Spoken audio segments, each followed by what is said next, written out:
Ugh. Hey, nerds. My god, I'm tired.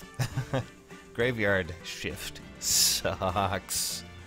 But still, in case you haven't already, free summon event, retweet for failures. Just click that link there. Click it, you nerds. Go retweet it. I didn't actually look at where we are with the actual retweets, but, maybe we'll get there. Maybe we won't. Who knows? It'll be crazy, and it's a combined effort between all of the Twitters, but still, nonetheless, in case you haven't already, go do so. What do you got to lose? Still, outside of that, let's take a look at one more thing before we get into the topic. Oh yes, 9 hours, and of course 9 hours because they end at the same time. And then we have, of course, Choose Your Legends tonight, which is going to be crazy for those who are interested. I'm just gonna show you what possibilities you could have gotten if you rolled on that, and here's my Abelia. I'm pretty happy with her. Still working on the B skills, but that's just how it goes. Managed to kill a Hector for her because someone's probably mad at me on the internet. Still, nonetheless, what we're here to talk about today is actually a link that will be provided in the description because I'm not going to be going over all of it. I feel to get a better idea, you need to look at the entire article yourself. They did a lot of great work there over at Polygon, at least to interview devs from Fire Emblem Heroes, those over at Intelligent Systems. And yeah, there's a lot of interesting little bits here. We're going to go over some of them. Again, not all of them. Check out the link in the description for all of that. And, they talk about a few things like how they select character artists, who does the art for them, and things like that. But there are a few tidbits that I did want to touch upon. They did ask them about Horse Emblem, in a sense. Basically, hey, all the Cavalier units, they seem to be teaming up, and that seems to be pretty powerful and overpowered. And they said, this was some of their replies, as the development team, we really want to achieve something where the players are using a lot of different teams or lots of different characters. If we see a situation that appears to be unbalanced, we want to address that by looking at ways to make other units more appealing to use. That makes sense, mostly because, well, in case you didn't notice, they haven't, outright nerfed any Horse Emblem units, and that was pretty obvious. I didn't expect them to. Never expected them to actually go out of their way to address that, because a lot of the times, units like that and teams like that, they can change or they can be altered dynamic-wise, at least with how this game is set up, by, altering or adding new characters that have new passives, new abilities that can be passed on to other units, things like that. Usually, with gacha games, they don't actually, go in and try to nerf a character, a unit that you would get because, obviously, one, there's the whole money and investment thing, and two, it doesn't make sense to do so. Be it power creep or not, which we'll be addressing a little bit later. But, apparently, according to them,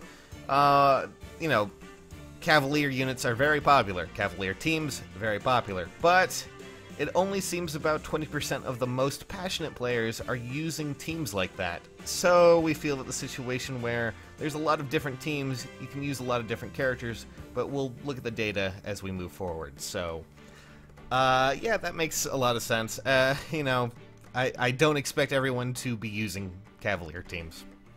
I mean, it's pretty obvious as to why.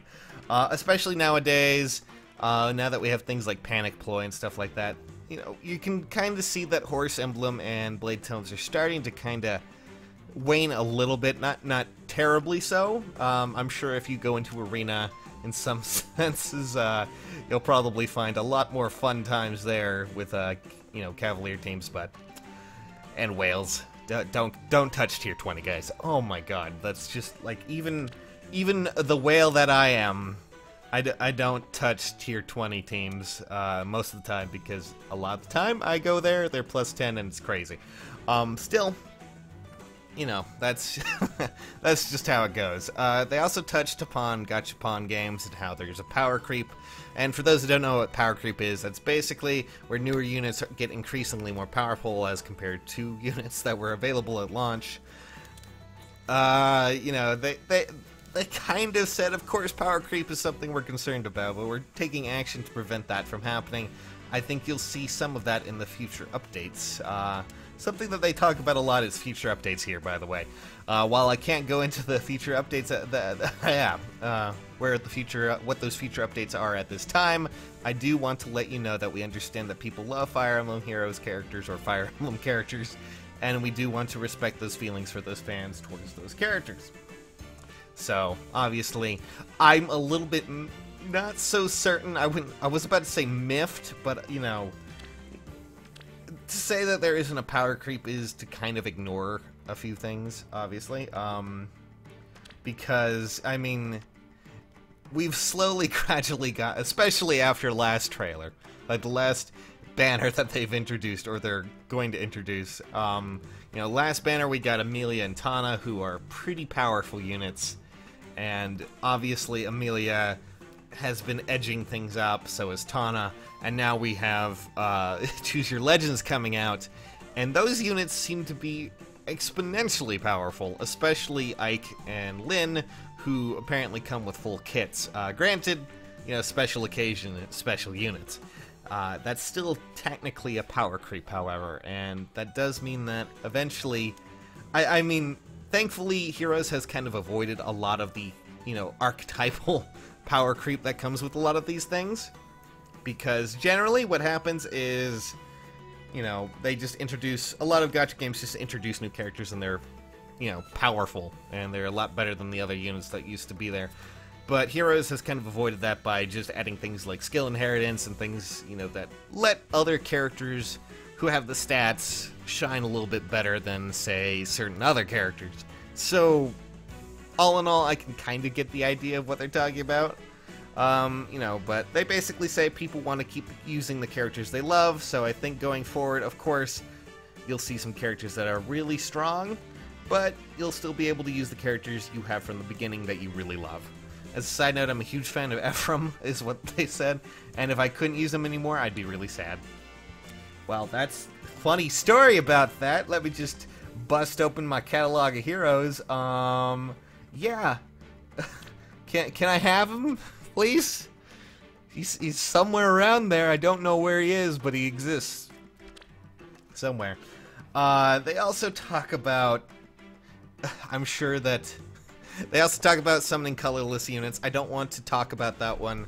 I'm going to let you read about that one a little bit, but they do kind of talk about what they're going to hopefully think about. But the one thing that really caught my eye was they talked about Boons and Banes, and Boons and Banes are something that are really controversial. You know, I talked about my Celica before. My Celica is actually plus attack, negative speed, which not the best. She still does fairly well. Kinda not the best, but still, you know, controversial. And basically the question posed to them was, Boons and Banes are, you know, a controversial topic, which within the Fire Emblem Heroes community. There are many requests to have the option to change a unit's Boons and Banes. This is something you would like, you know, you would be open to. And, you know, they reply with, yeah, we've heard fans' opinions about the individual stat differences on some units. This is something we're looking into right now. And they kind of go on into what they're going to be doing, or at least they apparently said that the stat differentials was something that they definitely had planned from the start, and they expected players to make the best use of those. But we do know that there are some fans who would like to be able to change the individual stats that get increased, the Boons and Banes. However, if we had that, it could lead to some other problems. It's something that they're looking into. That could mean a lot of things. That could mean all kinds of crazy stuff. But yeah, there's there's a lot to talk about there, and a lot more that could probably be addressed. I'm still wondering how this is going to go.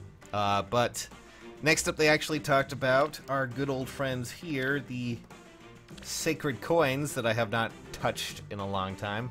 And they said sacred coins were introduced several weeks ago, but their purpose is still unknown. Could you shed some light on that?